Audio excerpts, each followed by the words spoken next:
জাতিকে যদি আপনি বিল্ড আপ করতে চান, একটা জাতিকে যদি আপনি স্কিলিং করতে চান, একটা জাতিকে যদি আপনি এই যুবকদেরকে যদি আপনি ক্যারিয়ারের স্বপ্ন দেখাতে চান, তাকে মুত্তাকি বানিয়ে দেন, সে সবচেয়ে ক্যারিয়ার বিল্ড আপ করবে ইনশাআল্লাহ। সবচেয়ে ভালো নাগরিক হবে, সবচেয়ে ভালো দিনদার ফরহেজগার হবে, সবচেয়ে ভালো ব্যবসায়ী হবে, সবচেয়ে ভালো রাজনীতিবিদ হবে, সবচেয়ে ভালো লিডারশিপ দিবে। আল্লাহ সুবহানাহু ওয়া তাআলা বলছেন, ইয়া আইয়ুহাল্লাযীনা আমানু কুতিবা আলাইকুমুস সিয়াম কামা কুতিবা আলাল্লাযীনা মিন ক্বাবলিকুম লাআল্লাকুম তাত্তাকুন।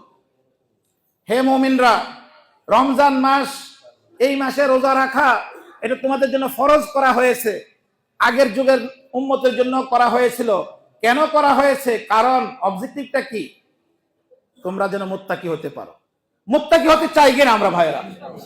মুত্তাকি কোন সাইনবোর্ডে লেখার জিনিস না। আল্লাহ রাসূল তাকওয়া হাহুনা, তাকওয়া হচ্ছে কলবের ভিতরে। যার কলবের ভিতরে তাকওয়া আছে সে হচ্ছে প্রকৃত মুত্তাকি। আর এটাই আল্লাহ পাক বলছেন, ওমান ইয়াযিম শাআইরাল্লাহ ফাইন্না মিন তাকওয়াল কুলুব। যে ব্যক্তি আল্লাহর এই নিদর্শনগুলো, চিহ্নগুলোকে সম্মান করে, এটা হচ্ছে তার কলবের মধ্যে তাকওয়ার আলামত।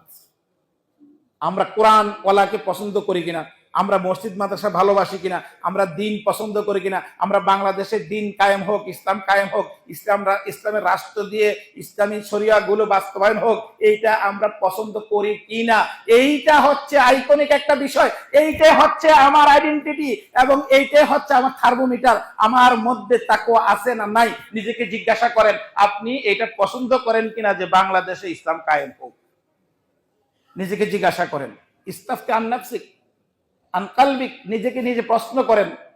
প্রশ্ন করার পর যদি স্বতঃস্ফূর্তভাবে ভিতর থেকে আপনার পক্ষ থেকে এই জবাব আসে, হ্যাঁ আমি চাই এই দেশে মানুষের বানানো তন্ত্র মন্ত্র শেষ হয়ে বাদ দিয়ে এই রাজনৈতিক ব্যবস্থা, এই রাষ্ট্র ব্যবস্থা ইত্যাদির পরিবর্তে আল্লাহর দেওয়া, আল্লাহর রাসূলের শাসন করা, আল্লাহর রাসূলের সাহাবী খোলাফায়ে রাশিদিনের খেলাফত শাসন ব্যবস্থা আবার ফিরে আসুক এবং এখানে ওই ইসলামের, ওই কোরআনের নীতিগুলো বাস্তবায়িত হোক এবং এখানে শাসন ব্যবস্থা হিসাবে অ্যাজ এ লাইফ স্টাইল হিসাবে এখানে ইসলাম প্রতিষ্ঠিত হোক। এই ধরনের চাওয়া কারো প্রেসার ছাড়া আপনার নিজের মনের থেকে যদি আসে, আপনি বিশ্বাস করেন আপনার ঈমান আছে, তাকওয়া আছে।